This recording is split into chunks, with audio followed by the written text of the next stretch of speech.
Hello students, so let us continue with part number D of the previous question number 72, जिसके हम 3 part पिछले video में कर लिए थे, एक पार्ट बचा था, उसको मैं स्टार्ट कर रहा हूँ। तो वो पार्ट था यहाँ पे हमारे पास D part, if small F is multiplicative function and capital F is defined by this, मतलब कैपिटल एफ दे रखा है आपको in terms of small F summation D divides N F of D, तो प्रूव करना कैपिटल एफ जो वो multiplicative है। तो देखते हैं ज़रा। तो इस पार्ट को प्रूव करने के लिए सबसे पहले हम प्रूव करेंगे, ये एक रिजल्ट है which is proved in question number 73 का A part. This is your basically 73 का ए पार्ट है। First of all we will prove that if G C D of M N equal to D, अगर M और N की G C D D है, if G C D of M comma N equal to D and D divides M N, ध्यान रखिएगा दो number हैं जिनकी जी C D दे रखी है और ये डी इन दोनों नंबर के प्रोडक्ट को डिवाइड कर रहा है। तो प्रूव करना है कि ये d is also of the form d1 into d2, where this d1 divides m and d2 divides n and d1 d2 gcd is equal to 1। और ये भी स्टैंडर्ड रिजल्ट है जिसको आपने याद करना है। मैं फिर रिपीट कर रहा हूँ कि अगर m और n की gcd d है और इस प्रोडक्ट को अगर d डिवाइड करता है तो ये d भी देखने में ऐसा होगा, मतलब प्राइम फैक्टराइजेशन होगी, मतलब फैक्टराइजेशन होगी इसकी। दूसरी बात, अगर ये फैक्टराइजेशन ऐसी है तो d1 m को डिवाइड करता है, d2 n को डिवाइड करेगा और d1 और d2 की जीसीडी जो है वो 1 होगी। d1 और d2 में कॉमन कुछ नहीं होगा।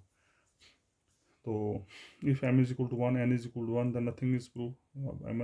m और n की वैल्यू 1 नहीं होगी तो कहानी खत्म होगी। Let m is greater than 1 n is greater than 1।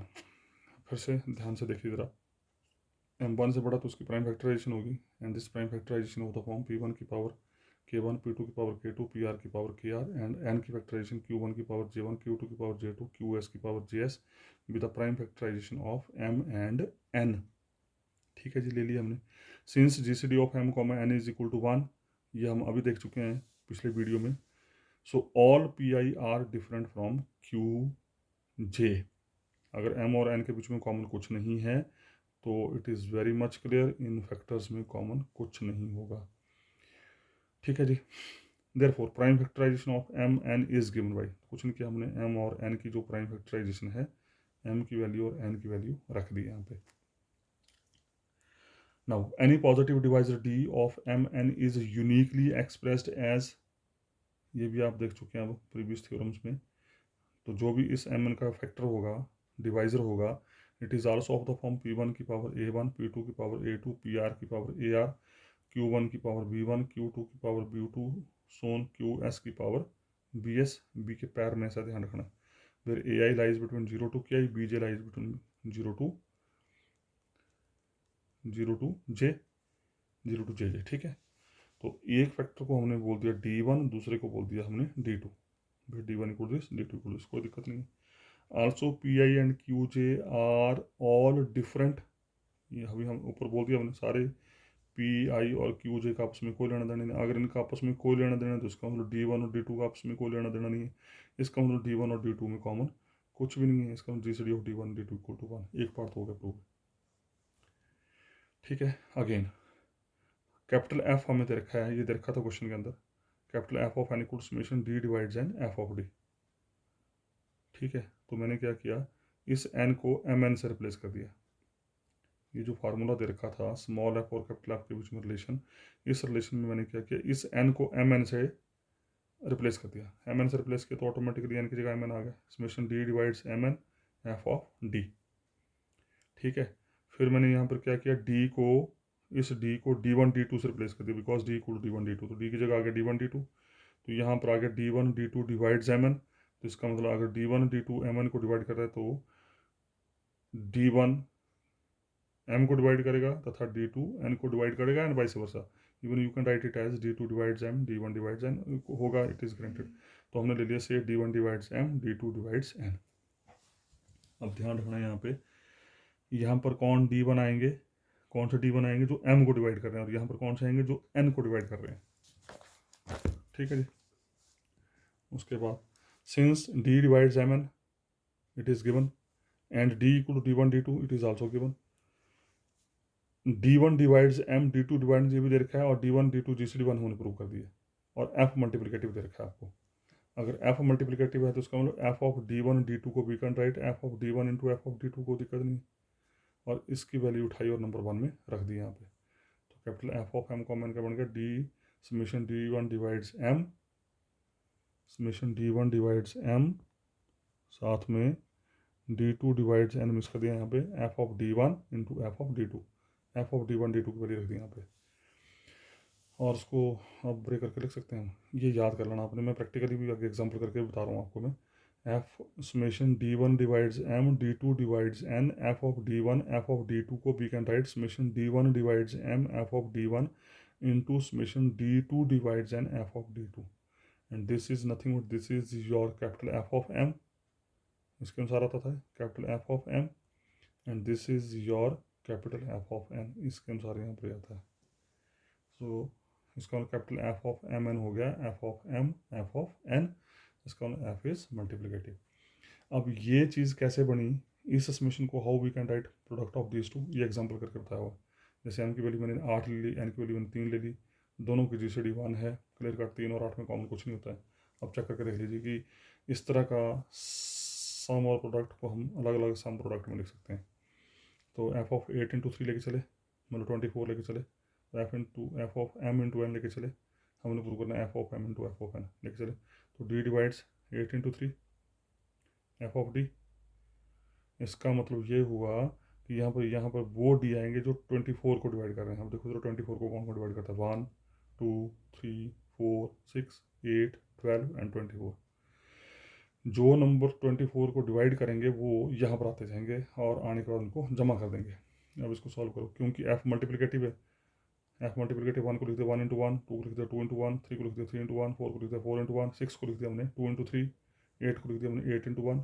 8 इसलिए प्रिक्योर कर रहा हूँ क्योंकि ultimately we want to find F of 8 into 3 equal to F of 8 into F of 3, तो 8 और 3 तो हमें चाहिए, इसलिए 8 को ब्रेक नहीं करेंगे। 12 को ब्रेक कर दिया हमने 4 इंटू 3 की टर्म में, और 24 को ब्रेक कर दिया हमने 8 इंटू 3। ये क्लियर हो गया why we are breaking in terms of 8 and 3, because we want 8 and 3। तो कोशिश करनी है कि हर एक फैक्टर को आपने 8 और 3 के टर्म में लेके आना है। उसके बाद क्योंकि स्मॉल एफ आपका मल्टीप्लिकेटिव है, तो F of M into N equal to F of M into F of N, वैसे ये भी लग गया, सारे लग गए, ठीक है, because small F is multiplicative, तो मल्टीप्लिकेटिव की डेफिनेशन हमने सारे स्मॉल एफ तोड़ दिए। उसके बाद ये अब आपका टास्क है, याद करने के लिए मैं बता देता हूँ आपको। यहाँ से F of 1 F of 1 F of 2 F of 3 F of 4, अगर आप ध्यान दें तो इन सब के साथ एफ ऑफ 1 लगा हुआ है, देखो F of 1 F of 1 F of 1, तो F of 1 F of 2 F of 4 F of 8, और बाकी जो बचा into F of 1 plus F of 3।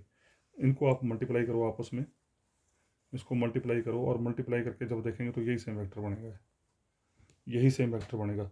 लिखने का तरीका क्या है यहाँ पे, because we want to write F of capital F of 8 into 3 equal to capital F of 8 into capital F of 3, ये हमें लिखना है। तो कैपिटल एफ ऑफ 8 क्या होगा, कैपिटल एफ ऑफ 8 क्या होगा, बाय डिफाइनिंग 8 के पॉसिबल डिवाइजर्स को यहाँ रख के इनका सम, मतलब this is the definition of F of 8 and this is the definition of F of 3। और व्हाट इट मीन, 8 के पॉसिबल डिवाइजर्स को लेके यहाँ रखेंगे और रखने के बाद इनको जमा करेंगे। देखो लो 8 के डिवाइजर क्या होते हैं, 1 2 4 8, यहाँ रखा इनको जमा, तो इसका मतलब this is nothing but this is equal this, उल्टा कर रहा हूँ मैं इसको। उसी तरीके से 3 के पॉसिबल डिवाइजर 1 एंड 3, 3 के पॉसिबल डिवाइजर्स 1 एंड 3, तो 1 और 3 को यहाँ रखेंगे, तो देख लो ये बन गया। तो ऐसे लिखो या ये लिखो, एक ही बात है। तो this is nothing but this is your capital F of 8, this is your capital F of 3। So this is the brief out for this कि how we will write this as product of this as product of this, so we can write, ठीक है। तो ये question था आपका question number 72 का last part. उसके बाद 73 is again very important part. इसका फर्स्ट पार्ट तो मैंने अभी इसी में करवा दिया। अभी मैंने जो बात की थी कि अगर एम एन की GCD 1 है तो एम एन के प्रोडक्ट को डिवाइड करने वाला जो नंबर होगा that is again of type D1 D2, where D1 divides M, D2 divides N and D2 और D1 की GCD 1 होगी। तो ये तो हमने प्रूव कर दिया फर्स्ट पार्ट में, तो you can do easily. Second इसने छोटे छोटे क्वेश्चन हैं पूछा है कि टाउ ऑफ 180 निकालो, और now you can find I think tau of 180 का मतलब कि 180 के पॉसिबल डिवाइजर्स कितने हैं वो बताओ। 180 के जो पॉसिबल डिवाइजर्स हैं उनका सम कितना है वो बताओ, न्यूमेरिकल क्वेश्चन है। और उसके बाद summation D divide N 1/d, ये भी क्वेश्चन बड़ी बार पेपर में है, सिग्मा ऑफ एन बटे N for all positive integer हैं। तो छोटे छोटे क्वेश्चन सिंपल हैं ये उस तरीके से। उसके बाद अदरवाइज दिस क्वेश्चन है सो मेनी पार्ट्स, तो मैं से उसमें से कुछ एक गिन के ले रहा हूँ। उसका एक पार्ट है ये याद कर लेना, इसको भी याद कर लेना के पार्ट को, it is very important part है।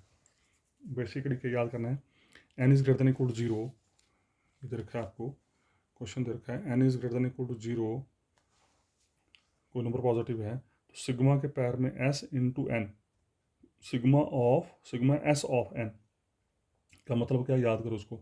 इसका मतलब है denote the sum of Sth power of positive number N, positive divisors of. इस एन के जो भी पॉजिटिव डिवाइजर्स होंगे उन पॉजिटिव डिवाइजर की पावर लेनी है एस।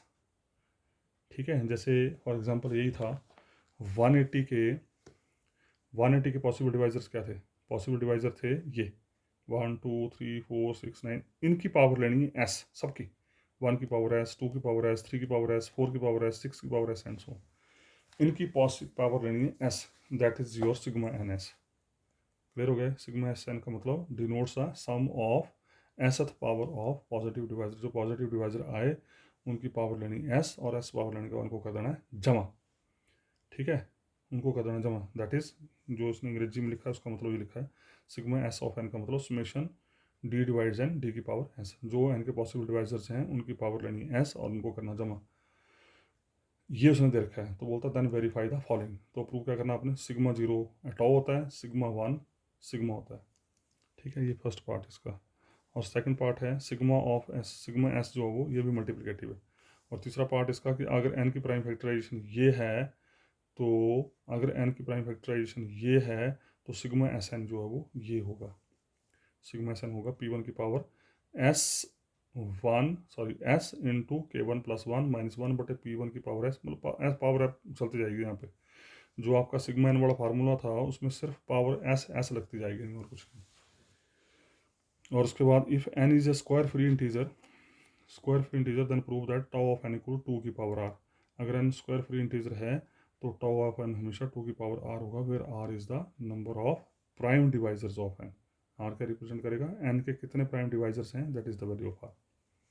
तो ये भी सिंपल है, कोई ज़्यादा डिफिकल्ट काम नहीं है इसमें भी। तो देखते हैं पहले डी पार्ट किया है इसमें सॉल्व, डी पार्ट पहले इसका डी पार्ट सॉल्व किया है, मैंने आपको पहले कहा था इट इज़ इंपॉर्टेंट पार्ट है। डी पार्ट क्या था आपका, ये डी पार्ट था ये कि summation D divides N 1/d जो है that is equal sigma of N बटे एन। तो छोटा सा पार्ट है, वेरी सिंपल। देखते हैं इसको ज़रा क्या बोल रहा है ये, let d1 d2 so on dr with all positive divisors of N, d1 d2 so on d1 d2 so on dr ले लिया हमने इनके पॉजिटिव डिवाइजर। ठीक है, अगर ये पॉजिटिव डिवाइजर्स हैं तो it is very much clear n/d1 n/d2 n/dr are also all positive divisors of N. इसके लिए भी फिर वही एग्जांपल ले लेते हैं हम। बोलने का मतलब ये हुआ कि मान लो ये अगर ये 180 के डिवाइजर्स हैं, ये सारे 180 के डिवाइजर्स हैं, तो जब इन नंबरों से आप 180 को डिवाइड करेंगे तो डिवाइड करके जो आएगा वो फिर 180 का डिवाइजर होगा। जैसे 180 ओवर 1 कितना आया 180, तो 180 इज डिवाइजर। 180 ओवर 2 कितना आया 90, तो 90 इज आल्सो डिवाइजर। 180 ओवर 3 कितना आ गया 60, तो 60 इज अगेन डिवाइजर। 180 ओवर 4, समझ आ रही बात नहीं। तो 180 को जब आप इसी डिवाइजर से डिवाइड करेंगे तो डिवाइड करके जो नंबर आएगा वो फिर 180 का डिवाइजर होगा। ठीक है, तो वही लिखा है यहाँ पे कि अगर d1 d2 so on dr n के डिवाइजर्स हैं तो इन डिवाइजर्स से जब आप n को डिवाइड करेंगे तो ये फिर उसी n के डिवाइजर बन जाएंगे। ठीक है, तो लेके चले summation d divides n 1/d लेके चले। अब आपके सामने है n को डिवाइड करने वाले d कौन से हैं, ये वाले सारे। तो इन सब की वैल्यू d, जो d n को डिवाइड कर रहे हैं, कौन सा d, ये भी डिवाइड कर रहा है, ये भी डिवाइड कर रहा है, ये भी डिवाइड कर रहा है, तो इन सब को हमने d की जगह रखा और जमा कर दिया, और जमा करके सॉल्व कर दिया। 1/n/d1 plus 1/n/d2 plus 1 plus 1/n/dr। तो डिनोमिनेटर में नीचे ये उल्टा हो जाएगा। 1/n बटा d1 का मतलब d1/n plus d2/n plus 1 plus dr/n, तो बटे n कॉमन हो गया। और d1 plus d2 plus dr sum of divisors, sum of divisor d1 d2 dr क्या थे, n के डिवाइजर, तो n के डिवाइजर्स का सम किसके बराबर होता है, सिग्मा ऑफ n के बराबर होता है। यही हमें प्रूव करना था। ठीक है, ये पार्ट आप खुद करेंगे, ये मैं आपको बता चुका हूँ पिछले क्वेश्चन के डी पार्ट में हमने प्रूव किया है कि अगर m और n की GCD 1 है और m और n की GCD 1 है और m n के प्रोडक्ट को अगर कोई d डिवाइड करता है तो उस d की वैल्यू होगी d1 into d2 where d1 divides m, d2 divides n and GCD of d1 d2 equal to 1। ये हमने अभी पिछले क्वेश्चन में कर लिया, तो you can do this easily. ठीक है, ये इसका प्रूफ है, तो यू कैन सी। उसके बाद ये भी आपका काम है, अब 180 का टॉ निकालना, 180 का सिग्मा निकालना, तो 180 का फैक्टर बना लो। अब तो बड़ी बार हो गया। और फार्मूला लिखा पहले, we know if N equal to this we prime factorization of N, then tau of N क्या होता है, जो पावर्स हैं उसमें एक एक जमा करके उनको गुणा कर दो। सिग्मा ऑफ एन क्या होता है, ये फार्मूला। तो अब सारा कुछ है आपके पास, P1 P2 PR हैं, K1 K2 KR हैं, फार्मूले में रखो और रख के इसको सॉल्व करो। ये अब आपका काम है ये, ठीक है ना। K1 की वैल्यू कितनी है 2, K2 की वैल्यू कितनी है 2, KR3 की वैल्यू कितनी है 1, तो P1 की वैल्यू कितनी है 2, P2 की वैल्यू 3, P3 की वैल्यू 5। अब आप सारी वैल्यूज आपके पास हैं, अब इन वैल्यूज़ को यहाँ रखो, इसमें रखो और इमीडिएट आपको ये मिल जाएगा। ठीक है जी। अब के पार्ट, इसका के part is again very simple, और सिग्मा से वाला जो पार्ट था, we know tau of N आपको पता है। अब आपको पता है टॉ ऑफ एन क्या होता है, 1 को उतनी बार जमा करना जितने एन के डिवाइजर आएंगे, है ना। सिग्मा ऑफ एन क्या होता था, एन के पॉसिबल डिवाइजर्स की जमा। ये फार्मूला हमारे को पता है। सिग्मा एस एन, ये देखा हमें, summation D divide N D की पावर एस, जो डिवाइजर्स होंगे एन के उनकी पावर एस लगानी है आपने। तो फर्स्ट पार्ट नंबर 1 और 2 फर्स्ट पार्ट क्या है, एस की वैल्यू 0 पुट कर दी, नंबर 2 में एस की वैल्यू 0 रखो, एस की वैल्यू 0 रखेंगे तो बनेगा डी की पावर 0, और डी की पावर 0 क्या होगा 1, डी की पावर 0 1 होता है, and this is nothing but this is your tau of N, और यही हमें प्रूव करना था, सिग्मा 0 इक्वल टू टॉ। और दूसरे पार्ट में क्या है, एस की वैल्यू 1 रखो, एस की वैल्यू 1 रखेंगे तो क्या बनेगा, यहाँ बन जाएगा sigma 1 equal to D divides N D की पावर 1, और ये किसका फार्मूला है, समेशन डी किसके बराबर, सिग्मा के बराबर है, तो उसका मतलब सिग्मा 1 किसके बराबर होगा, सिग्मा के बराबर होगा। सिंपल है, कुछ भी नहीं है।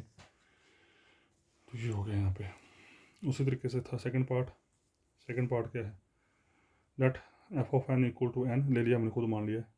Then for any M comma N belongs to Z, GCD of M comma N equal to 1, we have F of M N equal to, F of M N equal to, F N माना ना हमने N की power S, F N माना N की power S, तो M N आ गया M N की पावर एस। तो एम एन नंबर है, एम भी नंबर है, एन भी नंबर है, एम एन की पावर एस को वी कैन राइट एम की पावर एस एन की पावर एस। तो बाई रिवर्स डिफाइनिंग, एन की power S F of N है तो एम की पावर एस क्या हो जाएगा, एफ ऑफ एम हो जाएगा, तो मल्टीप्लिकेटिव हो गया। स्मॉल एफ मल्टीप्लिकेटिव हो गया, तो कैपिटल एफ ये होता है, इसके बराबर होता है, और स्मॉल एफ ऑफ डी, फिर defining small F of D, N की जगह डी क्या बन जाएगा, डी की पावर एस, ये आगे डी की पावर एस। और ये क्वेश्चन में दे रखा आपको, ये डिफाइनिंग दे रखी है, समेशन डी की power S is sigma S N. ठीक है, इसका मतलब कैपिटल एफ इसके बराबर हो गया, लेकिन कैपिटल एफ मल्टीप्लिकेटिव होता है, पीछे प्रूव कर चुके हैं, तो इसका मतलब सिग्मा एस जो है वो मल्टीप्लिकेटिव हो गया। और सिग्मा एस अगर मल्टीप्लिकेटिव हो गया तो थर्ड पार्ट फिर दोबारा प्राइम फैक्टराइजेशन दे रखी है, sigma S of N, sigma S of N की वैल्यू पुट कर दी, P1 की पावर K1, P2 की पावर K2, PR की पावर KR, क्योंकि सिग्मा ऑफ एस मल्टीप्लिकेटिव अभी प्रूव किया, मल्टीप्लिकेटिव तो अलग अलग हो जाएंगे, सिग्मा ऑफ एस P1 की power K1, sigma of S P2 की power K2, sigma of S PR की पावर KR, इसको नंबर 1 कर दिया। नाउ डिवाइजर्स ऑफ PI की पावर KI, PI की पावर KI के डिवाइजर क्या होंगे, PI की पावर 0, PI की पावर 1, सोन PI की पावर KI होंगे डिवाइजर सारे, ये सारे के सारे PI की पावर KI को डिवाइड करेंगे। So sigma S of PI की पावर KI, तो सिग्मा ऑफ एस PI की पावर KI क्या बन जाएगा, जो डिवाइजर निकाले उनकी जमा, जो डिवाइजर निकाले उनकी लगानी पावर एस बाय डिफाइनिंग जो डिवाइजर निकाले उनकी पावर लगानी है एस और उनको करना है जमा, और ये आपकी जीपी बन गई, जीपी का फार्मूला लगाओ और ये हो गया प्रूफ, जीपी का फार्मूला लगा के ये रिजल्ट आपका बन गया, उसको उठाओ नंबर 1 में पुट कर दो, result. So this is all about your question number 73 I think. इस वीडियो को मैं यहीं स्टॉप कर रहा हूँ, और उसके बाद अगला टॉपिक जो है फिर नेक्स्ट वीडियो में देखेंगे। So thank you very much.